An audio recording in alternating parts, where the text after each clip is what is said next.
Une personne que j'accompagne est venue me voir et m'a posé la question: Antonin, comment tu fais pour placer efficacement tes take profit? Si toi aussi ça t'intéresse, alors cette vidéo est pour toi.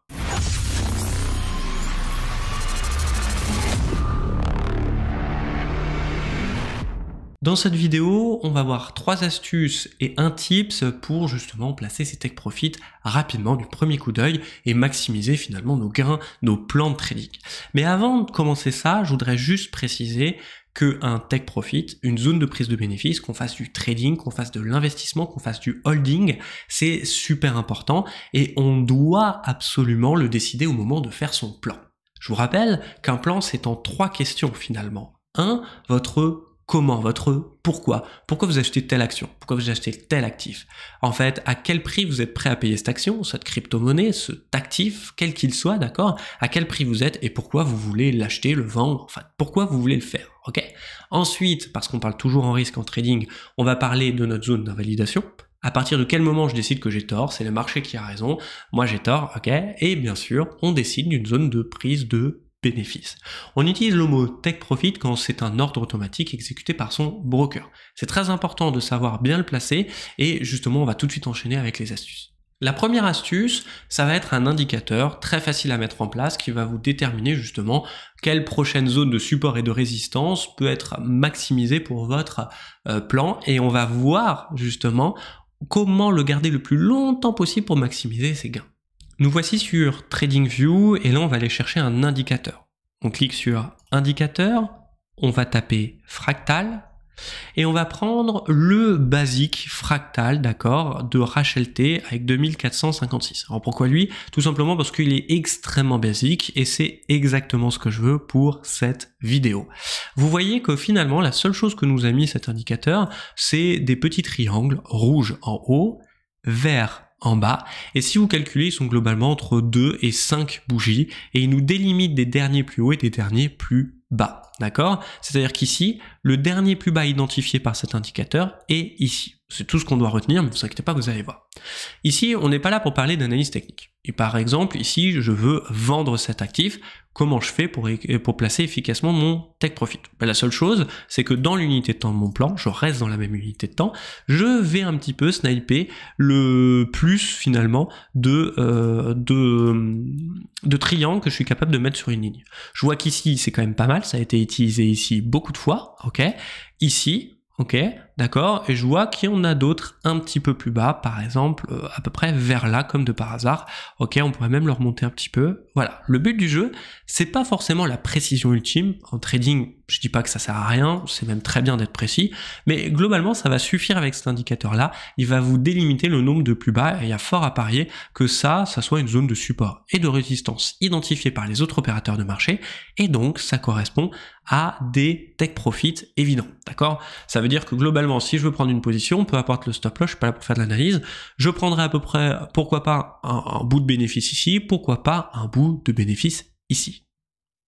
Maintenant, on va voir comment essayer d'étirer le plus longtemps possible nos gains, de garder le plus longtemps possible en position. Bon, je viens de faire mon plan, le cours finalement de cet actif est arrivé assez efficacement sur le take profit que j'avais identifié. Ah, comme j'ai de la chance, d'accord, tant mieux, il y a suffisamment de flux. J'ai dit dans mon finalement dans mon plan que si ça me donnait raison sur cet actif-là, le retournement de la tendance, alors je garderai peut-être un petit bout de position pour le garder le plus longtemps possible. Et comment je fais pour estimer le prochain take profit?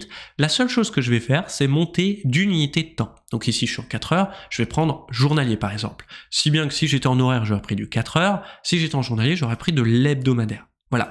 Et je vais faire exactement le même travail. C'est-à-dire que je vois que, ah bah tiens, ces zones-là, quand même, il y a pas mal de canaux de triangles verts. Tout simplement, je vais poser une ligne, je vais me mettre un peu au milieu de tous ces petits triangles verts, et ça va me définir justement mon prochain take profit sur l'unité de temps supérieure, dans lequel je pourrais raisonnablement prendre des bénéfices. L'avantage de cette stratégie, vous l'avez compris, c'est que non seulement vous êtes capable du premier coup d'œil de vous aiguiller sur la position de votre take profit, et en plus je viens de vous donner une petite astuce supplémentaire pour justement maximiser, garder le plus longtemps vos positions, parce que c'est aussi ça qui vous fera gagner en trading. Apprenez à l'utiliser et vous allez voir qu'après, de façon naturelle, sans indicateur, vous allez savoir exactement où poser vos Take Profit. La deuxième astuce, c'est aussi avec un indicateur. Vous allez voir, c'est super facile à utiliser, encore plus que Fractal.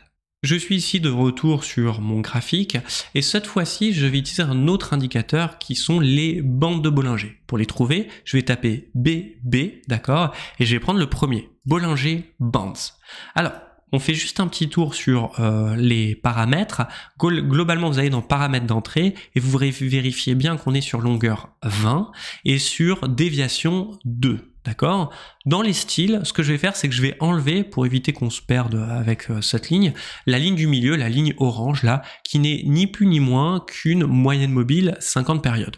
Pour rendre le truc un peu plus clair, vous pouvez aussi supprimer l'arrière-plan. Voilà, on a nos petits indicateurs. Et vous allez voir que cet indicateur du premier coup, le but du jeu, ça va être d'aller attraper les bandes de Bollinger opposées. Et regardez, comme la vie est bien faite, c'est que comme de par hasard, eh ben, ça correspond au deuxième point, d'accord, qui ont été identifiés avec les fractales dans l'astuce numéro 1. Donc il y a fort à parier que cette zone-là ait beaucoup plus de réactions que cette zone-ci, qui elle a été identifiée avec les fractales, alors qu'elle a été utilisée non seulement avec les fractales, mais en plus avec les bandes de Bollinger. Et exactement comme l'astuce avec les fractales, si mon cours arrive ici, d'accord, il y a fort à parier que les bandes de Bollinger bougent, hein, d'accord, parce qu'elles bougent à chaque clôture de bougie, donc on va dire par là, ok.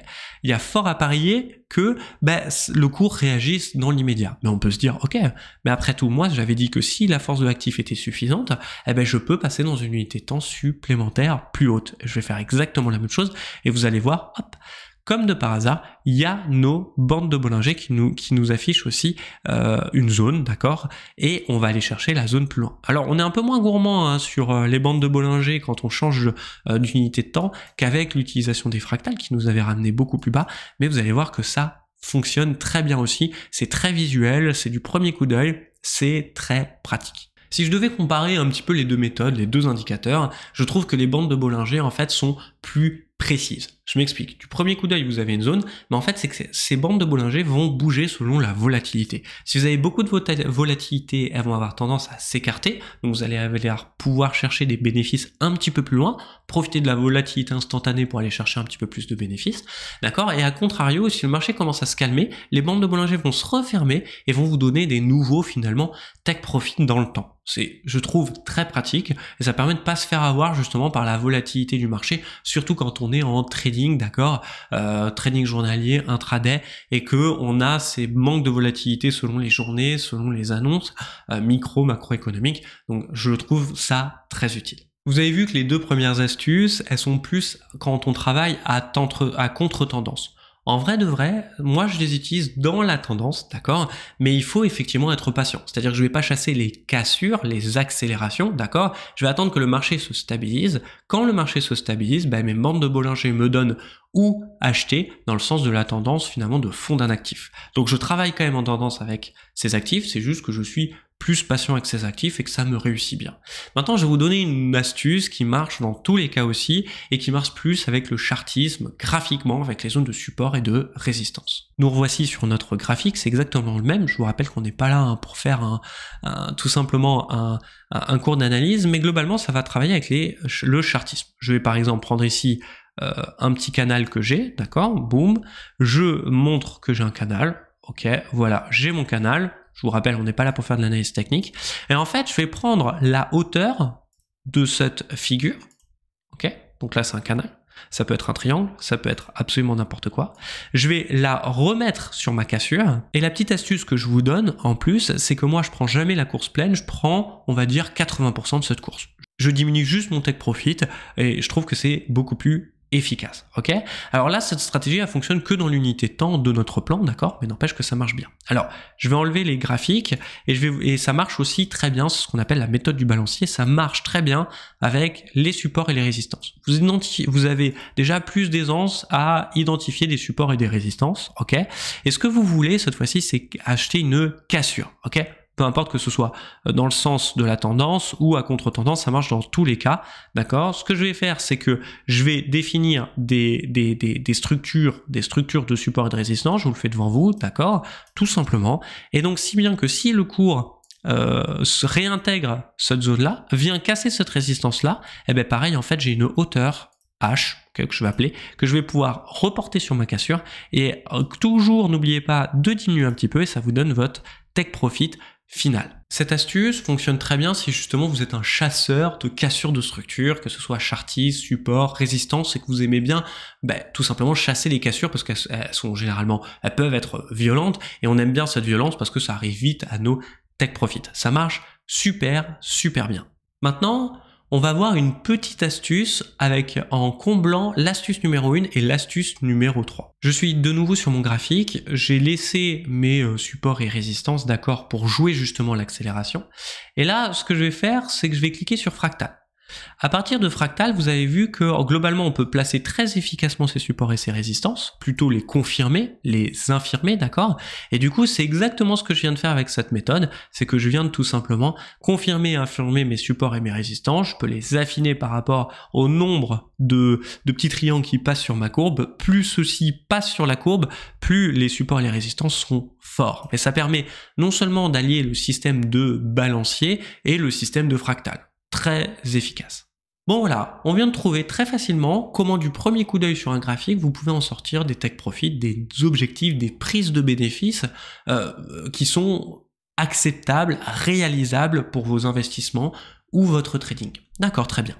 Maintenant, la question en fait sous-jacente de la personne que j'accompagnais était un petit peu plus loin. Une fois que je lui ai apporté ça comme élément, il m'a dit « Antonin, moi en fait souvent ce qui m'arrive, c'est que le cours arrive proche de mon objectif et se casse la gueule.